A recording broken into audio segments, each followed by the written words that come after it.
According to the Ministry of Justice and Correctional Services, this decision will result in the deportation of over 3,000 foreign nationals serving short-term sentences under the guidance of the Department of Home Affairs. Additionally, just over 9,000 inmates and a further 15,000 who are currently under correctional supervision and parole will be released. One of them, Mr. Jacob Zuma, a short while ago, former president. The special remission of sentences is nothing new. In fact, back in 2012, it was then President Zuma, on Freedom Day, who announced he was exercising his mandate in terms of the Constitution, which gives him powers to award special remission of sentence to certain categories of offenders. Now, in a statement about his decision on the incarceration term, right, for Mr. Zuma, the National Commissioner said that when the former president left from a hospital upon placement on medical parole, he was continuously under community corrections, serving his sentence, meaning he was never a free man with effect from the 8th of July 2021. Question: if there was no remission process, how then will this have played out? We will discuss, which leads us to the question of the week. And we're asking you, what do you make of the decision to grant former President Jacob Zuma a special remission of sentence? Simple question, as always, sometimes complicated answers. Let's walk and talk, get you some context. There's certain exclusions with regards to this, though. Kenny Mapanga in the house. She will join me shortly to break this down as well. Very important to note that certain offenders, such as those convicted of sexual offenses, tampering with essential infrastructure, serving life sentences, and being declared dangerous criminals, are excluded from this criterion of special remission. How does that sit with you? Let us know at its topical SABC perspective coming up.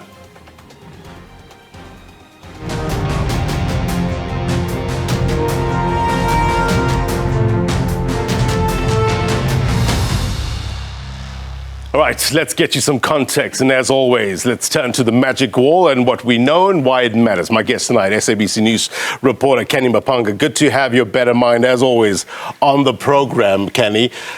Context, very important.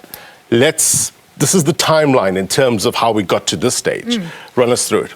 Well, I think we can go back to the days of the Commission of Inquiry into State Capture, the apparent disregard of the former president with respect to those proceedings, leading to that contempt application, and then the Constitutional Court found that he was actually in contempt of court, sentenced him to 15 months. Of course, we saw that all play out at his homestead in Nkandla, KwaZulu-Natal. After a number of hours, he was then transported to the Escort Correctional Facility.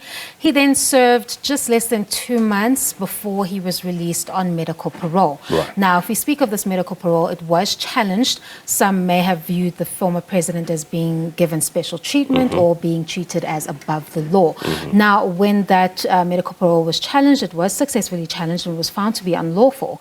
Now, when DCS attempted to appeal it to the SCA almost upheld that decision that the medical parole was in fact unlawful and that the former president would have to report back to the Escort Correctional Facility. They then turned to the Apex Court, the Constitutional Court, for another appeal. That was dismissed with the court stating that there was no reasonable prospect of success, meaning that that SCA judgment still stood, and the interpretation was that the former president would have to report back to the Escort Correctional Facility, or rather another interpretation was that it left the hands in the decision of the executive, which would be the National Commissioner. Now, we saw that play out over a number of weeks. The National Commissioner solicited a number of representations from interested parties. Remember, there were a number of respondents in that matter. Several made representations. We know the former president said that he had finished his term while out on medical parole, and then other parties may have felt that they should have been returned to that Escort Correctional Facility and some time should have been served. So following that process that was concluded, the commissioner then decided to announce that he essentially would be complying with the SCA judgment, and that while we were sitting in that briefing, the former president had already reported back to the correctional facility there in Escort. That was done in the morning. That was done at 6 a.m. in the morning. And about an hour and a half, where that ties in now is that we now have two processes that took place basically at the same time, and we shouldn't probably try to conflate them as Right. one. So at the back of this returning to the correctional facility, and remember he had a 15-month sentence, he Right. served less than 2. So if the argument was that medical parole would not suffice, then we're looking at a period of maybe 13 months that was left over. So you then get this special remissions program, which is not Right. exclusive to Yeah. the president. You can actually trace it back to a number of administrations and other former presidents that have used it to alleviate this overflow, Yeah. overcrowding in prisons. Now, that took place on the same day that the former president reported back to the Right. Escort Correctional Facility. So what you saw was him being admitted into the system and then being processed according to that remission process. Right. So if we just look at this, these are some of the exclusions Correct. in terms of, and it must be stated, and this was emphasized during that briefing with the Minister Correct. of Justice and Correctional Services, that it wasn't done specifically for former President Zuma. Yes, the argument Thousands is others. that just over 9,000 non-violent, low-risk offenders, that refers to people that have not been convicted Right. of serious violent crimes such as murder, treason, life terms, or any people that haven't had any non-sexual offenses against them. So very, very low-risk offenders. People have very short Yeah. sentences. Those are the types of people you will see qualify for this Right. program, where over 9,000 inmates are going to be released over a period of 10 months. Right. Something that came up over the past couple of days in terms of the speed at which Mr. Zuma was processed. Could this is from the statement from Correctional Services. Look, this period, it's going to take for about what? 12 weeks, right? That's what they were saying. But there were certain categories that were going to go up first in terms of the elderly, women, children, etc. Could this explain why this was happening so quickly?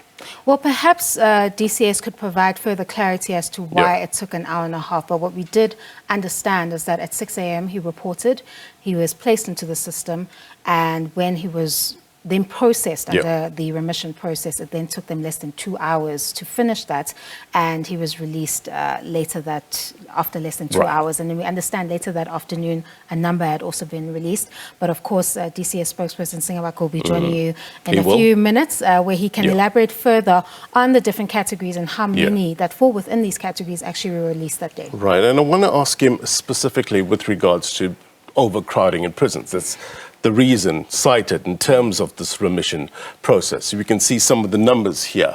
An increase of over 10,000 inmates since October 2022, or at October 2022, the overall prison population stood at over 151,000.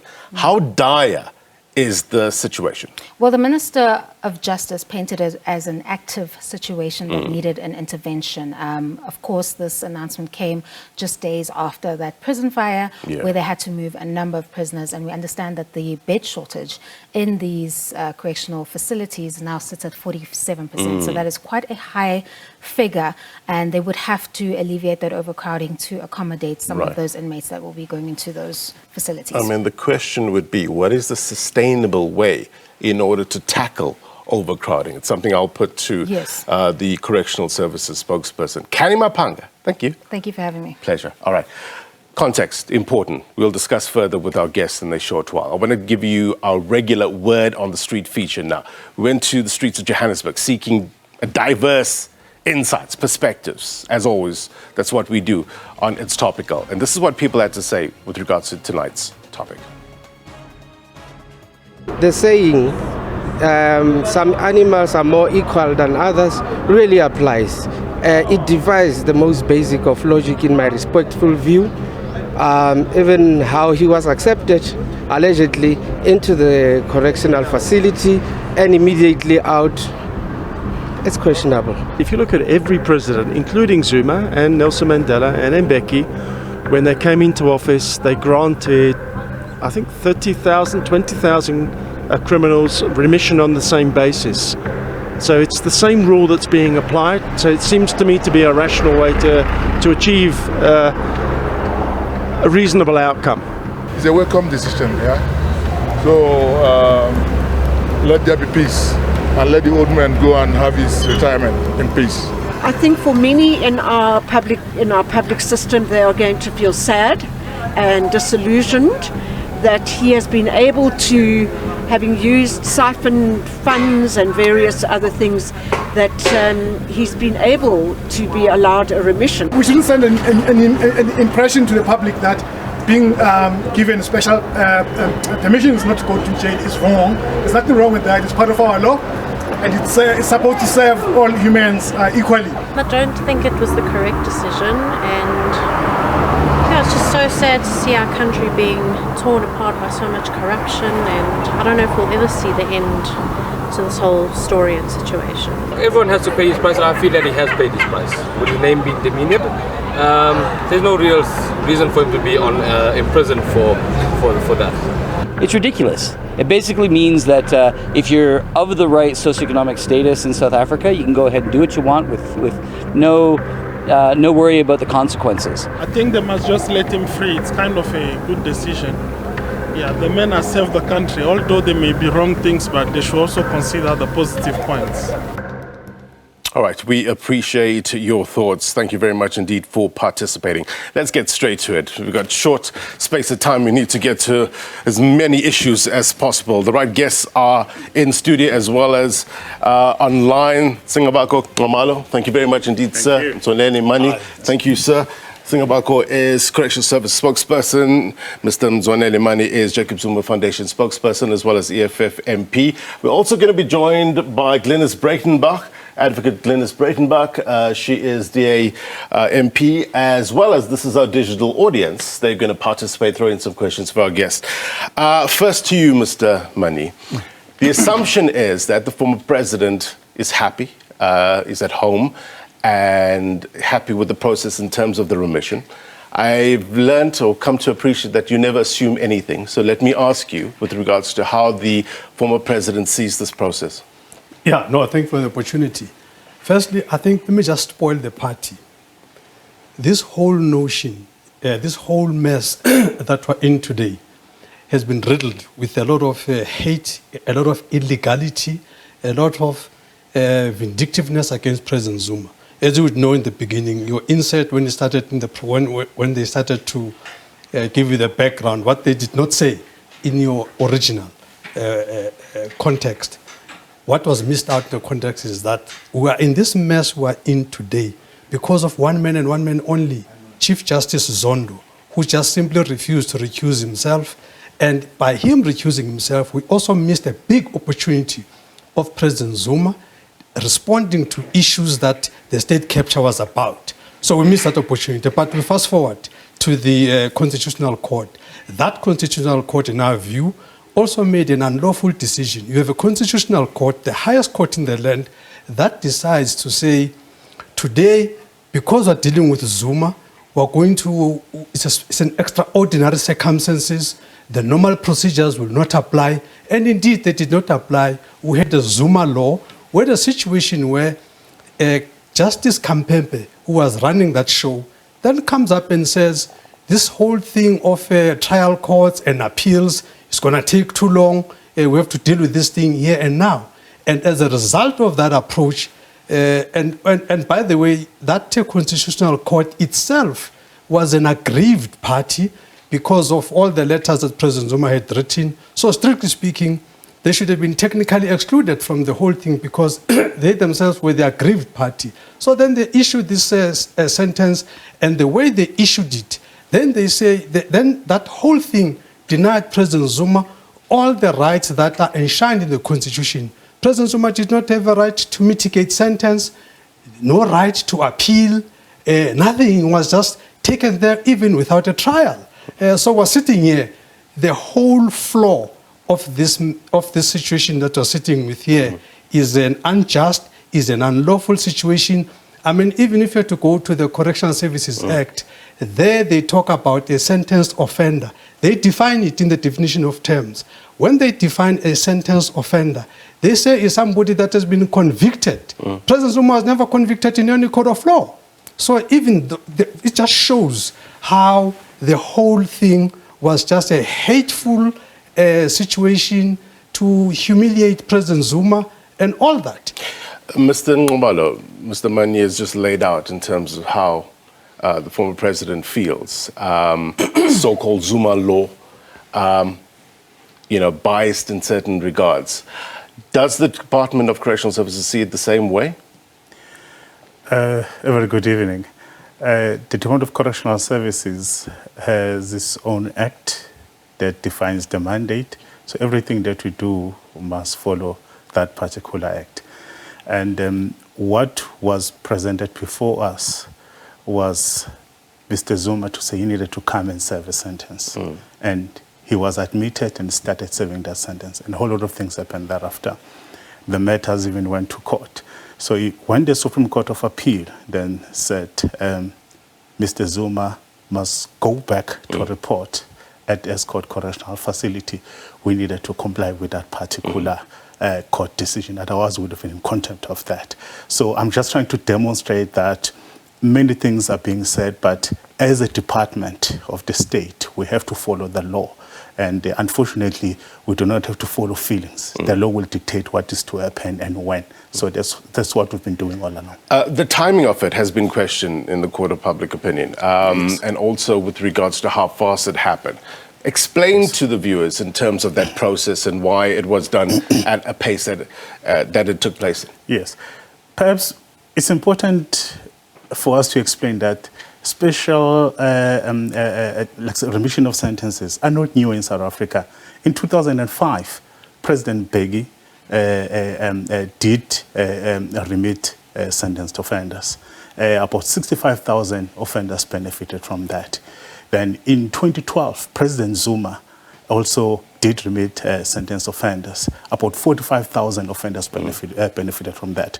President Ramaphosa in 2019 did the same thing. About 30,000 offenders benefited from that. So he has done it again. But what we need to explain is that you do not wake up and go to the president and say, please remit sentences of offenders. It's a process. We started back in April to say the level of overcrowding in our facilities has reached an unprecedented state. It's so dire. Remember, we have lost quite a number of bed spaces.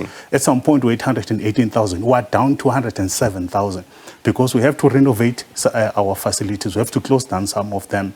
And when we do that, that's when we then increase the bed space. So that, on its own did put so much pressure. We are standing at 157,000 inmates in this country. So, and we are currently standing at 47% level of overcrowding. It's something that needed to happen. Otherwise, the same inmates are going to take us to court to say the conditions are no longer humane. Mr. Manyi, Glynnis Breytenbach calls this a sly, devious manipulation of the criminal justice system. How do you respond to that? Well, I don't know what she means by that, because in fact for us as the foundation, we hold a very strong view that we're actually confused as to why is everybody talking about a remission process. What remission? In fact, as we talk, I wish your producer can put that statement on the wall here so that we can deal with it. There's a paragraph 3, which I would ask that let's please read that, and then you can see what we're dealing with. Because what we have here, we have a situation here where, in fact, the Commissioner of Correctional Services, even at the Supreme Court of Appeal, was very clear that this whole notion to try and get President Zuma back to prison would be a double jeopardy. He makes this submission in the Supreme Court of Appeal because, in his view, which in fact he did announce on the 7th of October 2022, that His Excellency President Zuma had served his full term. The clock started ticking on the 7th or the 8th of July 2021, and it stopped ticking on the 7th of October 2022. So therefore, from where he sits, President Zuma had served his term. Are you speaking about the part where the National Commissioner says that although the Supreme Court of Appeal and the High Court both considered the decision of the National Commissioner as unlawful, Mr. Zuma was not discharged, released in parentheses, but he was placed under community corrections? Yeah, that's correct. Yeah, that's exactly.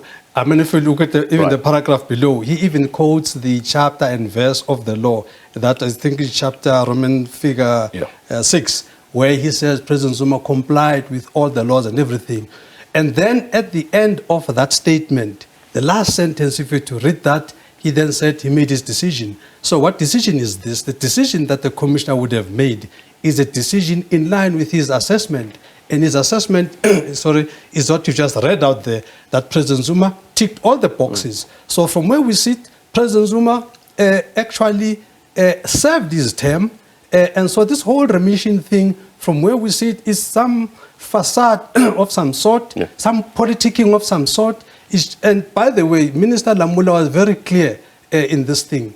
He used a very important term to distinguish this. He used the word, and you can check this, his audio, he used the word in parallel. So this process was just happening in parallel on its own. It's got absolutely nothing to do with President Zuma. If he benefited from it, by the way, he would have gotten scot-free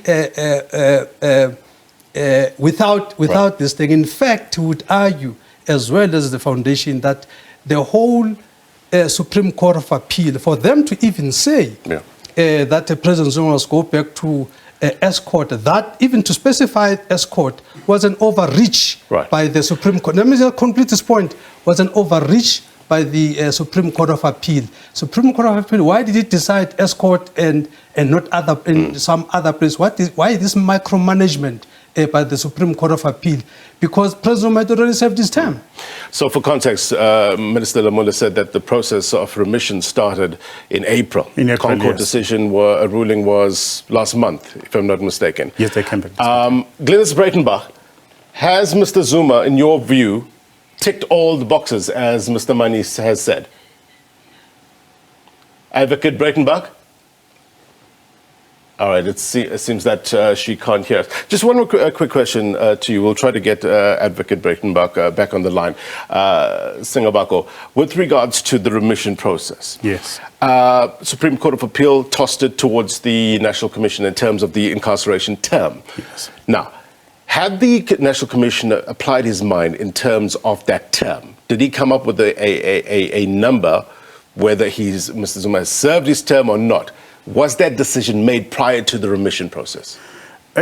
Let us go back again. When the Supreme Court of Appeal, issued this judgment, we took it on appeal to the Concord.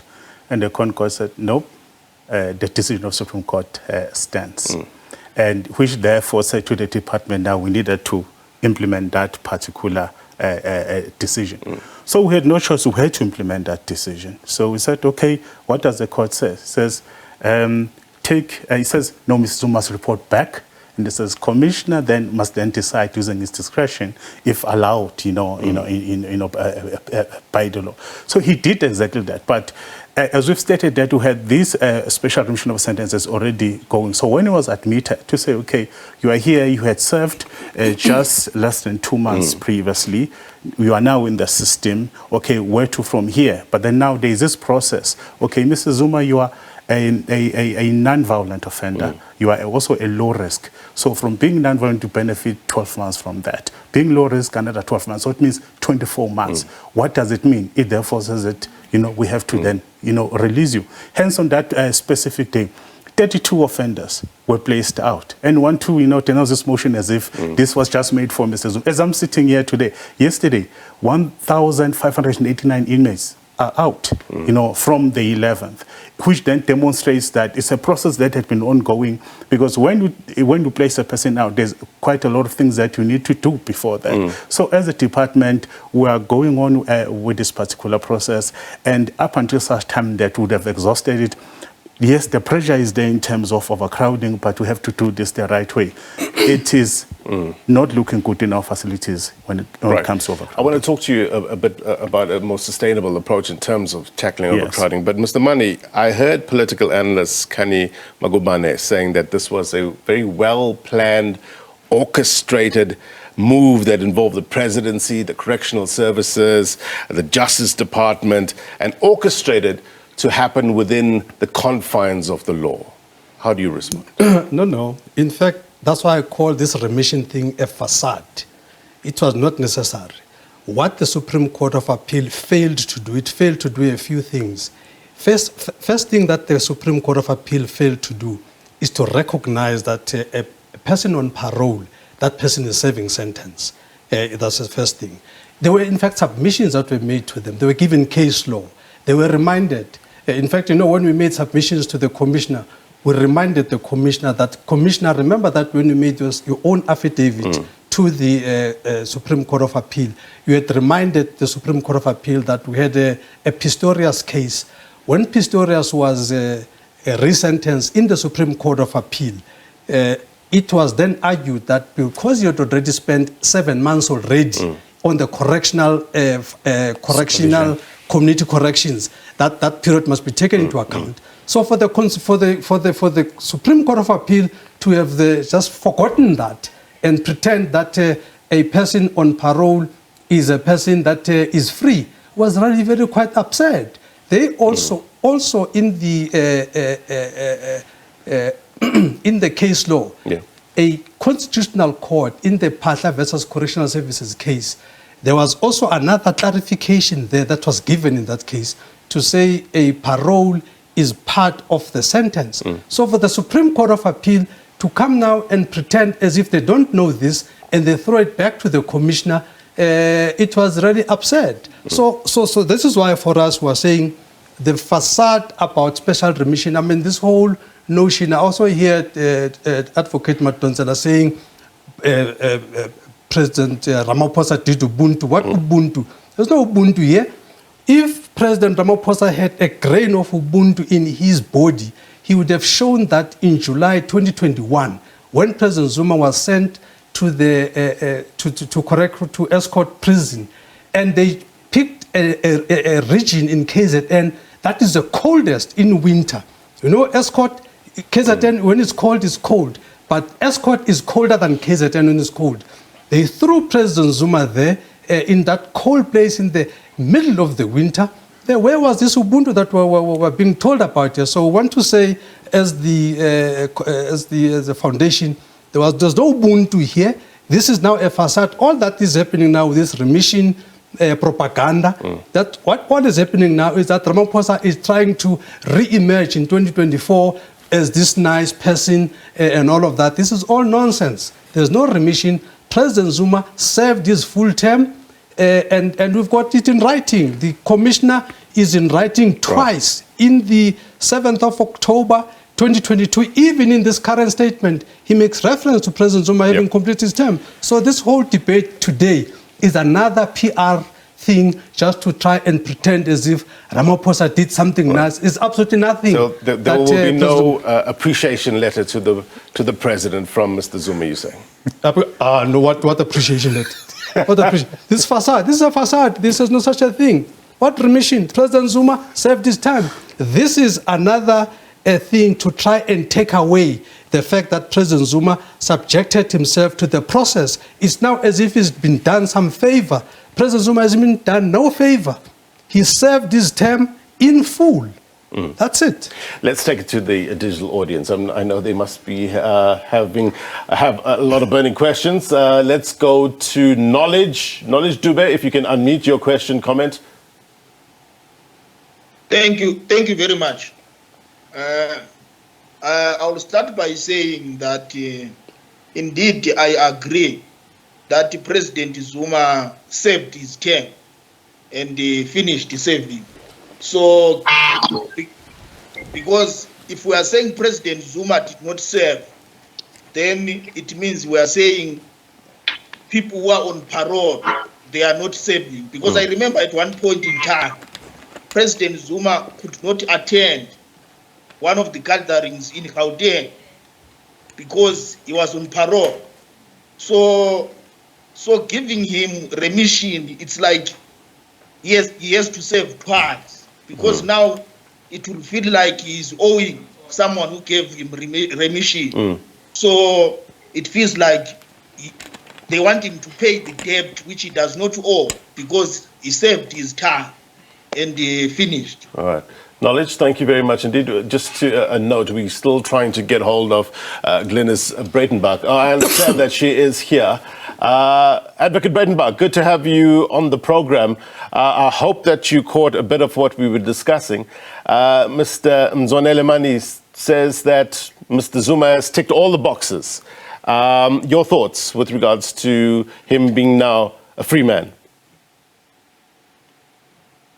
If you can unmute Advocate Breytenbach.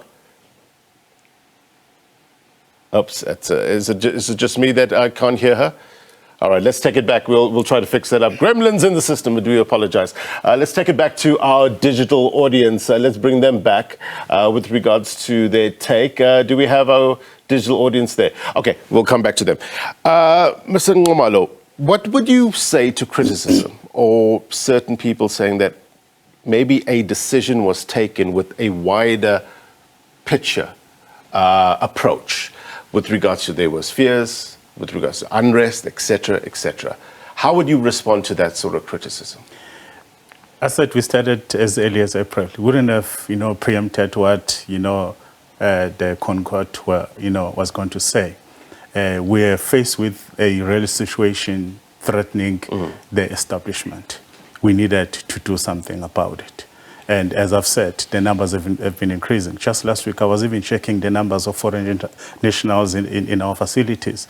We've never surpassed 14,000. We're now close to 17,000. That is before the Zama cases and other incidents, demonstrating that the load, in our shoulders is quite big. But, we continue to soldier on.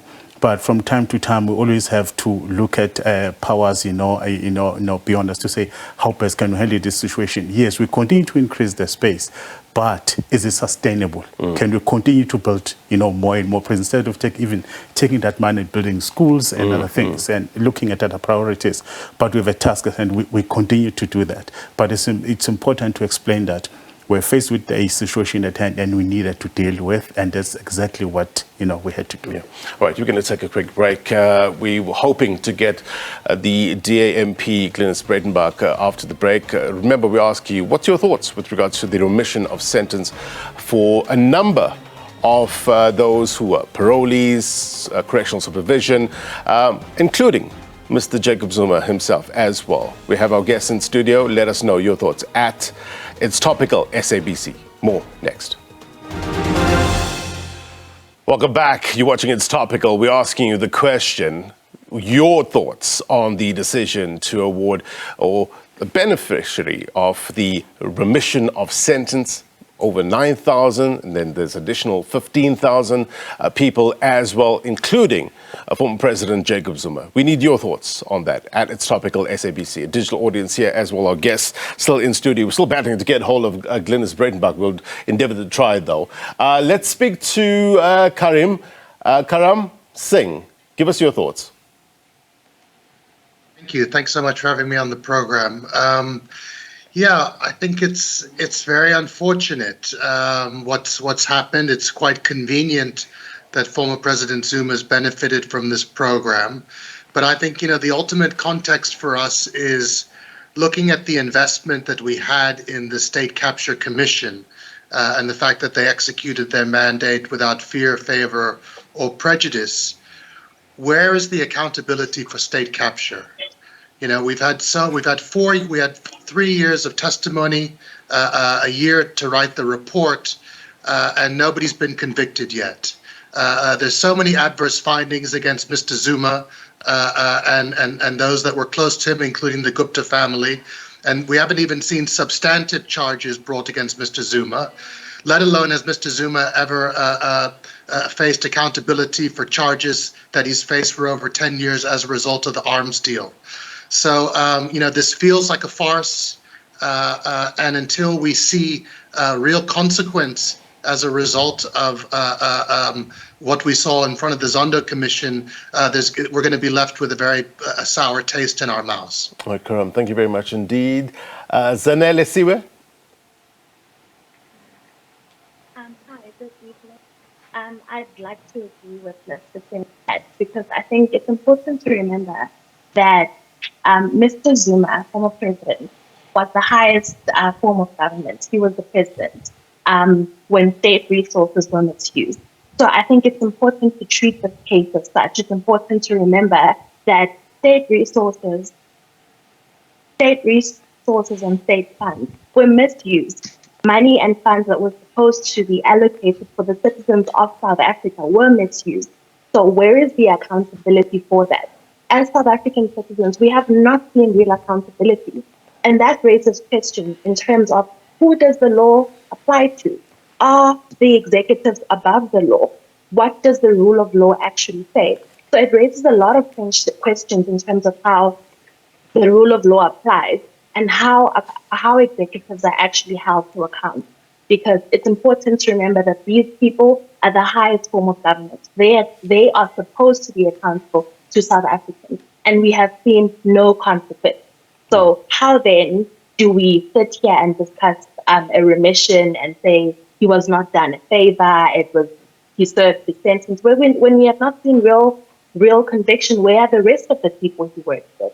So I think it's very disappointing as South Africans when we sit and we listen to the current event. Right. Mzwanele, thank you very much indeed. I'll put it to my guests as well. Mkondiso, let's hear from you.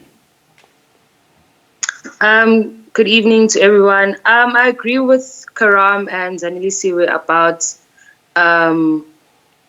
it doesn't feel as though he's been held accountable for his actions.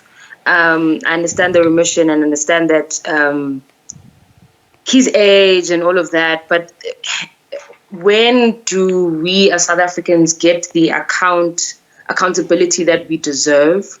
Our resources were wasted, like with the Zondo Commission. That happened for 3 years, and he was supposed to serve 15 months, and there was a whole situation about that, and he still didn't serve the time.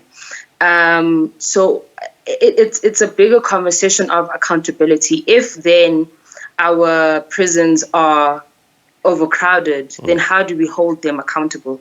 If the conversation is, okay, we're not going to arrest them, how do we hold them accountable? And the guest, I forgot his name, who is saying that just describing Zuma's journey in this whole thing, I feel is not discussing the accountability that we're missing in this country. And I feel like we're just going to carry on being laissez-faire about the accountability, which is not fair, because our resources are being used, our taxes are being used, and he gets to sit at home. So when do we hold our leaders accountable? Because like Mzwanele said, he was the head of state. And it doesn't seem as though we're going to get that accountability. I'm going to put your question directly to Mr. Manyi. She forgot your name, sir. No, it's How fine. could she? It's fine. You must just say that. That should be fine. Accountability issues. I think, Look, a number have raised the issue of accountability. Important. Your response? The person that has denied the country accountability in the first instance, as I started saying, is Chief Justice Zondo. The whole state capture commission was about the allegation that His Excellency President Zuma had abdicated his executive authority and given it to the Guptas. Now, this was a very important question for President Zuma to respond to. And all President Zuma ever asked is to say, Chief Justice Zondo, having interacted with you for the past 3 sessions that I've been here in this commission, I've picked up that you are biased and this and this and that. Can I just get somebody neutral that I can give my this accountability I'm talking about? Then I can account for whatever I'm being accused of. And he refused. And he refused. And from there, he took this matter to his subordinates at the Constitutional Court, and his subordinates there, they just did everything in line with whatever he wanted. I mean, how could you, as Chief Justice Zondo, here is a person who the young people of this country say must be accountable. You decide that he must go to prison without any coercive part of the sentence to say, you do this, if you don't, then we're going to arrest you. No, his request is that President Zuma should be locked up for 2 years. Now, Chief Justice Zondo did not want this accountability that they're talking about. If he had wanted this accountability, it was a simple thing. He should have recused himself, put somebody else there. President Zuma would have responded to all these spurious allegations that were leveled at him. All right, let's take it to the digital audience. Jabalani, do you buy that? Thank you so much for the platform and greetings to the House at large. Well, I think the white-controlled media has been trying to character assassinate former President Jacob Zuma for a very long time. Hence why now Jacob Zuma followed all procedures and he applied for remission and he was released legally so. But they are still trying to push their attempt just because he's a former apartheid civilian. There's nothing Zuma did wrong. It's not Zuma's fault that we lack facilities to hold criminals accountable or to imprison them. It's not his fault. He followed all protocols, and it's not his fault that he's knowledgeable of the Constitution and knows how to maneuver his way around the law legally. So he's not at fault. In fact, we should hold our leaders accountable or the government itself accountable. It's not necessarily his fault. He followed all procedures and protocols and he was released legally so. So let's let the man rest. Plus he's old and he has served his time. I mean, as a former president, as a president of this country, let him rest, man. We have so many former presidents or government members who were never even charged, like the former apartheid government members or the president himself. They were never imprisoned. But right now, the likes of Jen Hastings are pushing the narrative that Jacob Zuma must be arrested and pay for his crimes. Whereas the former apartheid government members and the president himself were never held accountable for their apartheid crimes. So let's let Zuma also rest. Jabulani, thank you very much indeed. I'm hoping that Glynnis Breytenbach can hear us and joins us now. Advocate Breytenbach, your thoughts with regards to, earlier on, Mr. Manyi was saying that, former President Jacob Zuma has ticked all the boxes. He should be free, regardless of the remission process or not. Your thoughts?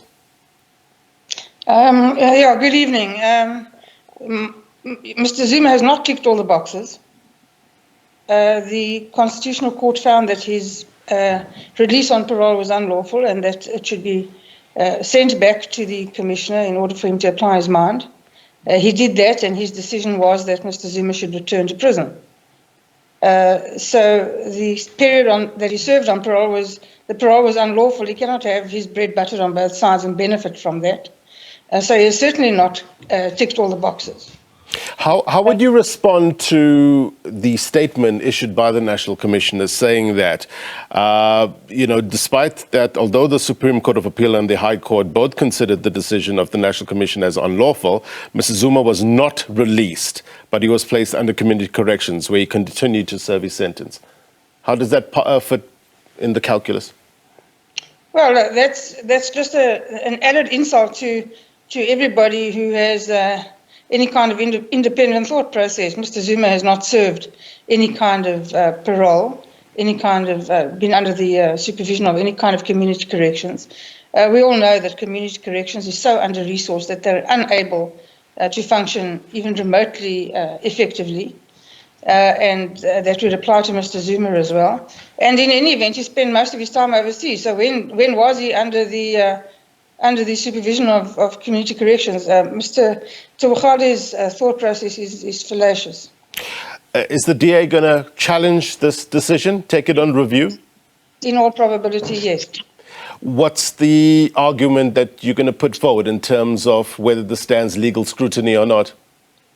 Well, I can't tell you right now what the argument's going to be because we're still gathering information. We've sent a letter to the President asking for information and answers to some questions that we have. And once we get that information, we'll be able to, put together a cogent argument. But just on the face of it, this is, I heard just a snippet of something I caught earlier while the connection was bad that described the process as farcical. That's absolutely correct. It's farcical. If it wasn't such a serious manipulation and undermining of the criminal justice system, it would be quite funny. Releasing 9,500 plus convicted criminals to a community correction service that cannot cope already, and certainly won't be able to cope with those added numbers, in order to release one man. This process wasn't started in April. I don't believe that for one moment. And it's, the confluence of coincidences is staggering. You have President making this thing come into effect on Thursday night and Mr. Zuma goes back to prison on Friday morning. Honestly, nobody believes that. Nobody. The challenge would be proving that. Advocate Breytenbach, the president the Constitution has granted the president the power in terms of remissions process. So it might be a difficult task. Would you not agree? No, not necessarily. The president it's within his purview to grant remissions from time to time. That it's not on an ad hoc basis. It's not on a as I feel like it over my Morning Post toasties basis. It's a decision that must be taken and meet the test of rationality. It's got to take all the facts into consideration, and it must be in accordance with the principle of legality and the rule of law. What is the bar of rationality, though, in law? I beg your pardon? What is the bar of rationality in law? How difficult do you think that's going to be? The bar of rationality is not insurmountable. It's the facts put together and the circumstances considered will determine whether the decision was a rational one or not. Clearly, this is going to be found. This decision will be very difficult to clear that bar, in my view. Mr. Nxumalo, in all probability, you're probably going to have a review challenge. Your thoughts? The good thing is that this is not for the first time we're having a special remission of sentences in South Africa. As I've said, we've had them as back as 2005 up until and now. So, and the procedures that we've been following are the same, as expressed in the Correctional Services Act, our procedure manuals, everything, we follow the same thing. So as a department, we are not shaken by that. We trust that our processes, were clear, and even timelines in terms of when we started, even the type of people. We must, denounce this motion that we are taking, criminals just out there back into the community. We are very clear. These are non-violent and low-risk offenders that we're taking out. Even in those, we're even starting with the vulnerable categories, going all the way. In our facilities, we have people sentenced to 1 month. How do you define it? That person cannot even undertake rehabilitation programs. We are basically warehousing that person for that 1 month. How much is the state spending on that person? Just to say, after a month, you will then be placed out and go back to the country of origin. So these are some of the challenges. But then what's the long-term solution to that? Because the person was sentenced to a month. Yes. So we have to keep this person in our facility. We cannot notify, a court order. Hence, when we talk about even some of the challenge in terms of overcrowding, we're saying it cannot be a correctional services, challenge. It talks to the criminal justice as a whole, the JCPS class, but even all of us as society who ought to deal with challenges of crime in this country. Why are so many people now embarking on the crimes of need? Hence now even the population is increasing. These are the things that we need to deal with so that we can really close this thing, because it is a challenge for us. Our infrastructure is taking a toll. Therefore, it has to be addressed. All right. Let's, at this stage, we asked you to send us your thoughts. We have a few voice notes. Let's listen. I'm not happy with it, but I'm also not happy with the government in general. So all of them are committing crimes, but they are getting away with it. So what is the difference between them and Zuma? Sarah must also go. Commander's morning, Bafuma, Western Cape. It was a disrespectful attitude towards our former President Jacob Zuma to send him to prison in the first place. Former President of Apartheid refused to go to Truth and Reconciliation, and his people respected him, and they left him. Now, because of clever blacks, this happened to President Zuma. It was a disgrace. I don't think that is a problem for the president for giving former President Jacob Zuma a special remission, because if there is special remission by the president, and then it must involve all the parties that are not dangerous, all the prisoners that are not dangerous to the community, just like President Jacob Zuma. We all know what caused him to be sent to jail, and we know that is a serious offense that he did, but if he's not dangerous to the people, why should not be released on the special remission by the president? I don't see any problem on that. Do we appreciate your thoughts? I want to, in the time that we have remaining, I want to take it to our digital audience very quickly. Zita and then Anga. Zita, to you first. No, thank you very much, Blay. Thank you. I think this issue, we have to look into it in the two phases. One, it's a political phase. The other one, it's a legal phase. Politically, I think this kind of guys, they started to politic in the sense that they see it coming that if we take former President Zuma to court, I think the history should repeat itself. What happened for unrest, I think it will immaculate. Number two, legally, I think the presiding judge, he erroneously misrepresented himself. You should understand that, you see, the case or the offense that committed by former President Zuma is a trivial case, of which it has a chance of to be given a direct fine for not him going to court. So by the look of things, they see it now, after misrepresenting themselves, I think now they get a point to say that let us try to give us something to people of South Africa to say that, is it be possible to give him a remission? The question is, why now to be given to him? Hence, the case on itself is the trivial cases. Zita, which thank he has there. All right, let's listen to, thanks Zita. Anga, to you. Greetings to all. I think looking at the situation we have at hand, the state had to choose one side. One side being, do they please, do they not please, but like, do they come to the aid of the country, or do they come to the aid of the political parties?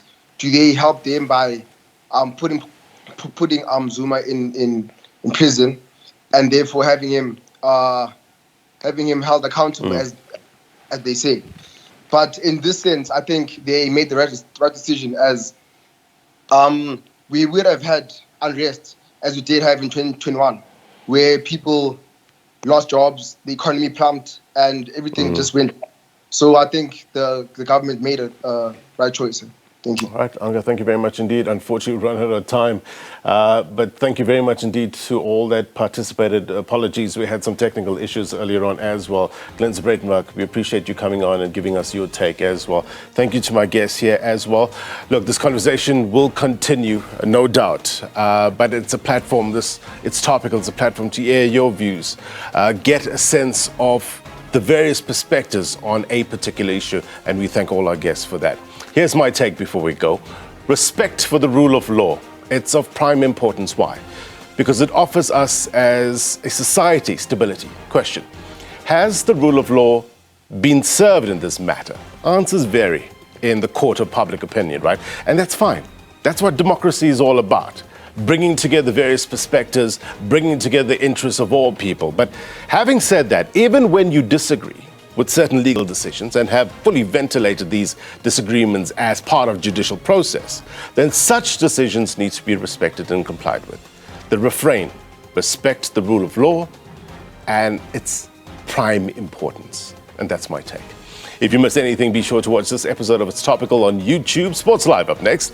If you're watching a repeat of this program, then as always, the news continues. Until next week, take care. Bye-bye.